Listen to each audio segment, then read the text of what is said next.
Hello, good evening. எல்லாம் எப்படி இருக்கிறீங்க? நல்லா இருக்கீங்களா?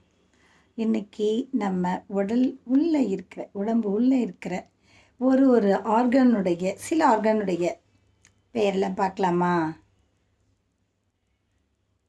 மூளைக்கு என்ன இங்கிலீஷில்? பிரெயின். இதயத்துக்கு ஹார்ட். நுரையீரலுக்கு லங்ஸ். கல்லீரலுக்கு லிவர். சிறுநீரகத்துக்கு கிட்னிஸ்.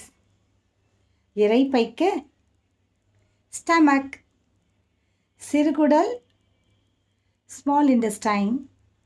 பெருங்குடல் லார்ஜ் இன்டெஸ்டைன். கணையம் பான்க்ரியாஸ். சிறுநீர்ப்பை பிளாடர். பித்தப்பை gall bladder. Thank you for watching.